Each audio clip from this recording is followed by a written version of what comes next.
Assalomu alaykum. Kanalimga xush kelibsizlar. Men Yulduz, yoshim 31 da, tarixshunos, tadqiqotchi, uy bekasiman va sizlar bilan hozir oshxonada turib efir olyapman. Bugun sizlar bilan gaplashadigan mavzuyimiz aralash ta'lim haqida edi. Lekin undan oldin mana shu 2-3 kun oralig'ida qo'shilgan yangi qizlarimizga o'zimni rahmatimni aytaman. Ya'ni ular meni qo'llab-quvvatlaganliklari uchun. Demak, bugun va'daga muvofiq aralash ta'lim haqida sizlar bilan suhbatlashamiz. Aralash ta'lim jahonda qanaqa qilib paydo bo'ldi dunyoda? Musulmon mamlakatlarda ilm qanday rivojlangan, qanaqa bo'lgan? Ayollar ilm olganmi yoki yo'q?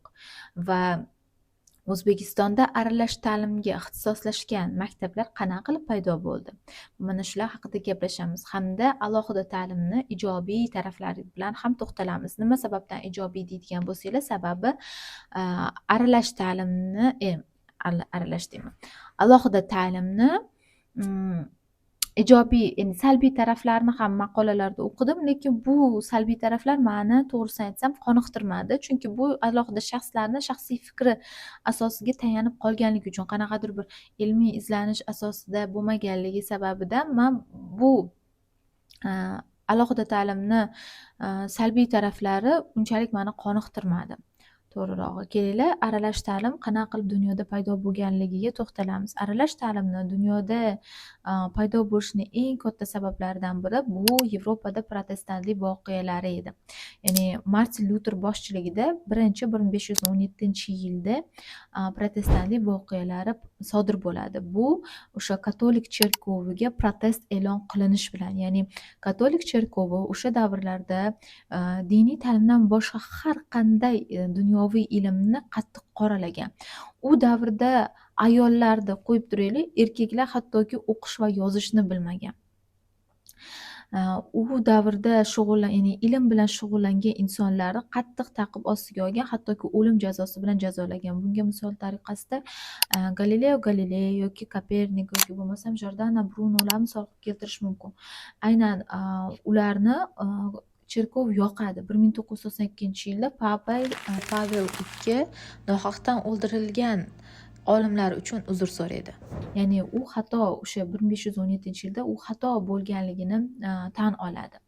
Aynan mana shu protestantlik harakatlari keyinchalik 1800-yilda protestantlik harakatini reformga uchrashiga olib keladi va bu reformda, ya'ni qayta ko'rib chiqiladi va bunda ayollar ham erkaklar kabi Bibliya, ya'ni Injilni o'qishligi kerak degan g'oya ilgari suriladi. Buni oqibatida esa ayollarni ta'limiga ham erkinlik ochiladi va mana shuni oqibati ayol va erkaklar, ya'ni gender tengligi degan tushunchani keltirib chiqadi. Ya'ni ayollar va erkaklar ham teng huquqli bo'lishligi kerak va ular ham erkaklar kabi, ya'ni qizlar, o'g'il bolalar kabi ta'lim olishlik huquqiga ega bo'lishligi kerak degan masala ko'ndalang yuzaga chiqadi. Va 1800-yildan boshlab Shimoliy Angliyada, Shotlandiyada bir necha aralash maktablar, ya'ni aralash ta'limga asoslangan maktablar joriy qilina boshlanadi. Lekin eng avvalida bu ta'lim, asosan aralash ta'lim Yevropadan ko'ra Amerikada katta masshtabda yoyiladi. Ya'ni katta masshtabda yoyilishini yana bir sabablaridan biri Yevropa diniy qadriyatlariga, ya'ni ularda qanaqa bo'lgan, ayollar umuman ta'lim olmagan, ya'ni diniy qadriyatlari ko'proq ustun bo'lgan millat bo'lishgan Amerikaga nisbatan. Va mana shu narsa ularda, ya'ni o'g'il bolalar va qizlar bitta maktabda o'qishligi imkoniyatini ancha vaqtgacha cheklagan. Ya'ni Amerikada bu narsa nima desam, ulardan ko'ra ancha ochiq bo'lganliklari uchun, ularda ko'proq o'sha diniy ta'lim Yevropaga nisbatan sayozroq bo'lganligi uchun ular aralash ta'limni keng ommaga yoya olishgan va 1900-yillardan boshlab Amerikada maktablar emas, ya'ni aralash ta'limga ixtisoslashgan universitetlar ham paydo bo'la boshlagan va buni oqibatida bu aralash ta'lim sekin sekin keng ko'lamda yoyilib mana bizni hududlargacha ham kirib keldi. Lekin agar biz o'zimizni dinimiz nuqtai nazaridan qaraydigan bo'lsak, ya'ni musulmon mamlakatlarda ayollar qanaqa ta'lim olgan, ayollar qanaqa o'qigan degan savollarni beradigan bo'lsak, shu narsa ma'lum bo'ladiki, musulmon mamlakatlarda ayollarga ta'lim berishda cheklov bo'lmagan. Ya'ni sof agar islomga qaraydigan bo'lsak, ayol va erkakka ham ta'lim olish, ilm olish farz bo'lgan. Buni misol qilib, yorqin misol sifatida Oysha roziyallohu anhumoni hayot yo'llariga, ilmlariga qaraydigan bo'lsak, hadis ilmida Abu Hurayra roziyallohu anhudan keyingi ikkinchi o'rinda turadilar. Ya'ni eng ko'p hadis rivoyat qilish bo'yicha. Oysha onamiz hadisda, fiqhda judayam kuchli ilmga ega bo'lganlar. Urva aytadilarki, tibbiyotda, shariatda va hadisda Oyshadan o'tadigan birini ko'rmadim deydilar. Ya'ni Oysha onamiz nafaqat masalan hadis ilmida, fiqh ilmida, balki bizni nazarimizda bizda shunaqa-ku, biz diniy va dunyoviy ta'lim deb ajratamiz. Holbuki ulamolarimiz ko'pi mana shu kungacha ham ta'kidlab kelishadi, diniy va dunyoviy ta'lim, diniy va dunyoviy ilm degan narsa yo'q. Islomda hamma ilm bitta ilm. Ilmlarni dunyoviyga va diniyga bo'lish. Shu taqsimni noto'g'riligini ko'p ta'kidlaymiz. Biz ilmlarni dunyoviy yoki diniyga bo'la olmaymiz, chunki har qanday diniy ilm dunyoviy ilmga bog'liq va shu o'rinda har qanday dunyoviy ilm diniy ilmsiz bo'lmaydi. To'g'ri taqsimot qanday bo'ladi desa, manfaatli ilmlarga va manfaatsiz ilmlarga bo'linadi. Ya'ni agar biz dunyoviy ta'lim nuqtai nazaridan qaraydigan bo'lsak ham, ya'ni biz o'zimizni tushunchamiz bilan qaraydigan bo'lsak, Oysha onamiz tibbiyotda ham juda ham mahoratli, ya'ni ilmli bo'lgan ekanlar. Undan tashqari Shifo binti Abdulloh, ular ham tibbiyot va yozuvda o'ta mohir bo'lganlar. Hattoki Umar ibn Xattob roziyallohu anhuga ham maslahatchi bo'lgan ekanlar. O'sha bozorlarda maslahatchilik, tosh taroziga qarashlik huquqini olgan ekanlar. Bundan tashqari 9-asrda Marokashda Fatima al-Fihriy tomonidan birinchi ayollar universiteti tashkil qilinadi. Ya'ni 9-asrda. Bu 9-asrda bo'layotgan narsa. Bundan tashqari Lubna al-Kartobiy degan ayol 10-asrda Andalusiyada matematikada va adabiyotda judayam ilmli ayollardan biri bo'lgan ekanlar. Ayollarni nomi ko'p ham zikr qilinmasligini sabablaridan biri menimcha deb o'ylayman. Bu ularni ilm olmaganliklari emas, balki ular o'zlarini nomlarini yashirishgan. Shuning uchun ham ularni nomlarini ko'p ham zikrini ko'rmasligimiz mumkin. Lekin men misol uchun 12-asrda yashagan Ibn Asokirni tarixi Dimashqiy asarlari haqida magistrlik diplom ishini qilganman va mana shunda men bitta ma'lumotga ko'zim tushgan. 12-asrda yashayotgan Ibn Asokir hadisshunos olim va mana shu insonni 1300 ga yaqin ustozlari bo'lgan ekan. Mana shu 1300 ta ustozlarini 88 tasi ayollar bo'lgan ekan. Demak, bizni mintaqamizda, ya'ni bizni musulmon o'lkalarimizda ayollar ta'limiga doim e'tibor berilgan. Lekin qaysidir momentda bu narsa zaiflashdi. Buni ham tan olish kerak. Ya'ni ayollarni qaysidir ma'noda o'qishlikka, ya'ni ilm olishligiga targ'ibotlar ancha zaiflashib qoldi. Endi biz agar buni oladigan bo'lsak, qaranglar. Aralash ta'limni asl kelib chiqishini sababi protestantlik voqealari, ya'ni boshqa bir diniy oqimni harakatiga borib taqalyapti.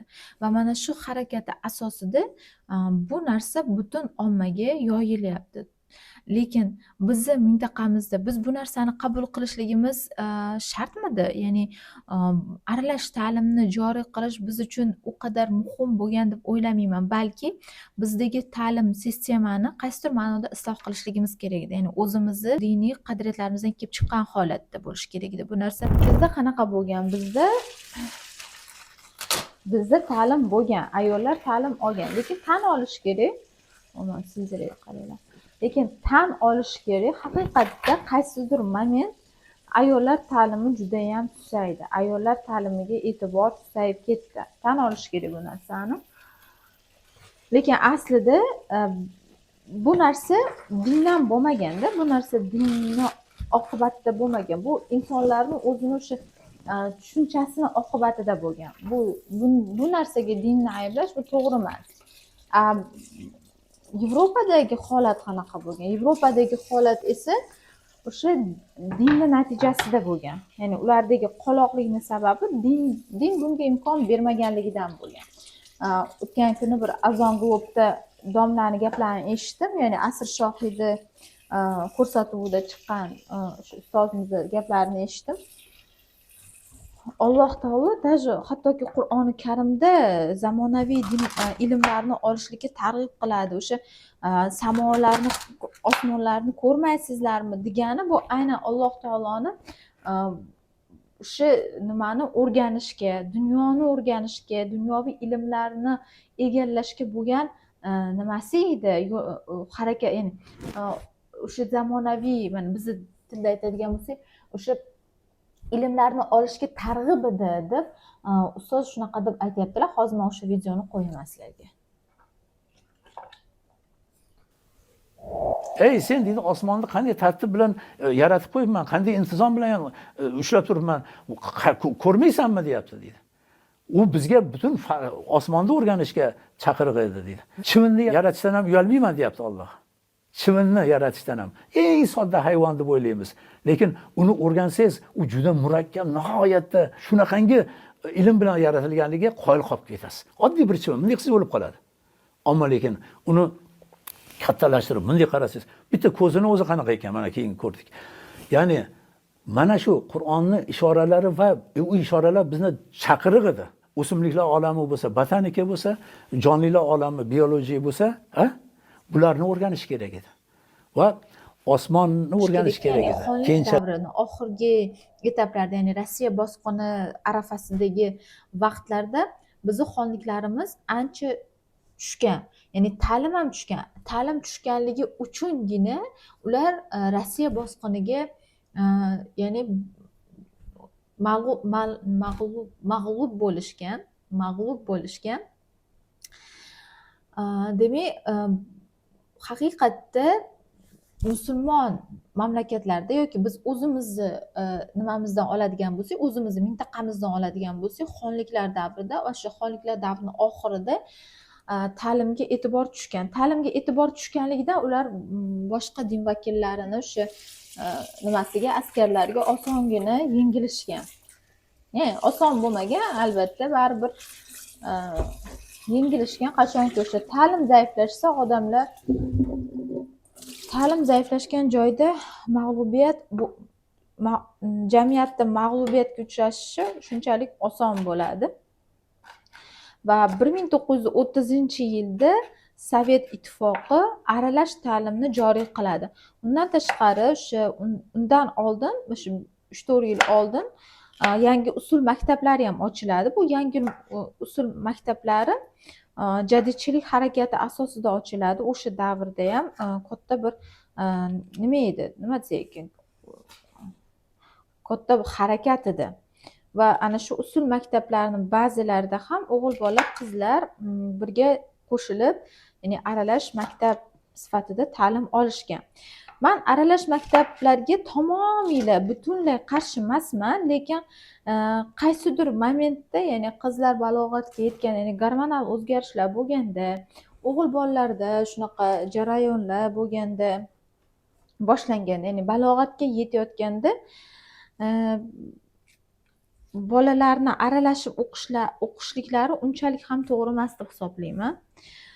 Va bu narsani to'g'ri emasligini ko'pgina ilmiy izlanishlar ham isbotlaydi. Ya'ni birinchi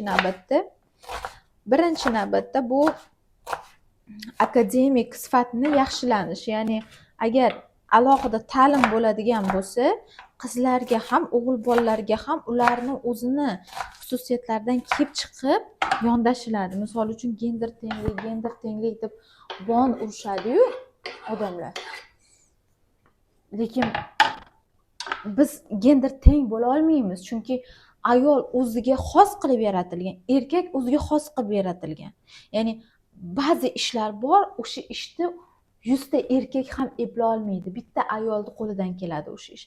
Lekin ba'zi ishlar bor, 100 ta ayol ham o'sha bitta erkak qiladigan ishni eplay olmaydi. Ya'ni gender tenglik degan narsa o'zi noto'g'ri narsa deb o'ylayman. Ya'ni biz tengmiz, lekin bizni o'zimizga yarasha, ya'ni ayolga xos bo'lgan nimasi, ya'ni erkakka o'xshamaydi, erkakniki o'zi, ya'ni ayolga ham erkakka ham o'ziga xos qobiliyatlar berilgan. Mana shu qobiliyatlar ustida menimcha ko'proq ishlansa, ko'proq samarali bo'ladi. Ikkinchi, ijtimoiy bosimga uchrash ham kamroq bo'ladi. Misol uchun o'sha qizlar balog'atga yetganda, gormonal o'zgarishlar bo'layotganda har xil endi shu balog'atga yetganda o'zlaring bilasizlar qanaqa jarayonlar bo'ladi. Yosh qiz u bilmaydi o'zidagi o'sha o'zgarishlar sababi o'zi hamma ayolda shunaqa bo'lishi kerak degan narsani tushunmaydi. Ya'ni o'zini dunyodagi eng yomon qizdek his qiladi. O'sha paytda sinfdoshlaridan ham qanaqadir bosimga uchrashi uni ta'limiga ta'sir qilmasdan qo'ymaydi. Ya'ni uni psixikasiga ta'sir qiladi. O'sha vaqtda agar ajraladigan bo'lsa, bolalar, qizlar, ya'ni korpuslarimi ajraladigan bo'lsa, ular bemalol o'qishadi. Menimcha mana shu narsani targ'ib qilish kerak. Agar mamlakatda shu narsa reform bo'ladigan bo'lsa, ya'ni balog'atga yetayotganda qizlar va o'g'il bola alohida ajralish, bu menimcha nur ustiga a'lo nur bo'lsa kerak. Uchinchisi, gender tengligini ta'minlash. Gender tengligi albatta o'sha har bitta jins a'zosiga o'zini qobiliyatidan kelib chiqib yondashiladigan bo'lsa, ana shundagina gender tengligi bo'ladi. Misol uchun, ayol kishi qiladigan narsani erkakka yuklash bu xato hisoblanadi. Misol uchun, yaxshiyam bizning maktablarda, men masalan o'qigan paytlarimda mehnat darslari bo'lardi. Mehnat darslarida ayol va ya'ni qizlar va o'g'il bola alohida ajralardik. O'g'il bola duradgorlik, mana shunaqangi darslarga o'rgatilsa, ya'ni shunaqa hunarlarga o'qitilsa, bizga tikuvchilik, pazandachilik, mana shunaqangi qizlar qiladigan ish o'rgatilardi. Va bunda o'ylaymanki, biz o'sha xususiyatimizdan, ya'ni bizni o'sha genderimizni hisobga olgan, ya'ni jinsimizni hisobga olgan holatda yondashilgan deb hisoblayman. Va xuddi shunaqa boshqa fanlarda ham qizlar, ya'ni qizlarni o'zini o'sha holatidan, qizlarni jinsiga mos holatda fanlarni chuqur o'rgatilsa, qizlar ana shu fanda katta bir natijalarga erishishi mumkin. Agar o'g'il bolalarga esa ularda o'zini o'sha aqliy faoliyati, aqliy xususiyati, o'zlarini o'g'il bolalik xususiyatidan kelib chiqqan holatda darslar beriladigan bo'lsa, ularda aynan ana shu sohalarda katta bir yetuk mutaxassislari bo'lishiga ham sabab bo'ladi deb o'ylayman. Ya'ni bu meni albattaki shaxsiy fikrim, lekin bu shaxsiy fikrlarim hammasi ilmiy maqolalarga asoslangan holatda. Ya'ni individuallikka ko'proq e'tibor berish. Aynan alohida ta'limda individuallikka alohida e'tibor beriladi. Bu yana ham o'sha akademik natijalarni yuqori bo'lishiga sabab bo'ladi. Aynan o'sha ijtimoiy bosim, men o'ylashimcha mana shu ijtimoiy bosim qizlarimizdagi ruhiy holatlarni, turli ruhiy holatlarni keltirib chiqaradi va ularni ta'limdan uzoqlashishiga ham olib keladi. Bugun men sizlar bilan bo'lishmoqchi bo'lgan fikrlarim shu edi. Sizlar nima deb o'ylaysizlar? Aralash ta'lim bizga qanchalik muhim? Sizlar aralash ta'lim tarafdorimisizlar yoki bo'lmasam alohida ta'lim tarafdorimisizlar? Fikrlaringni kommentariyada yozib qoldiringlar. Men uchun hammasi muhim va hammasini o'qib javob beraman. Podpisatsiya qilmagan bo'lsalaring, albatta podpisatsiya qilishni unutmanglar. Xayr, sog' bo'linglar, salomat bo'linglar.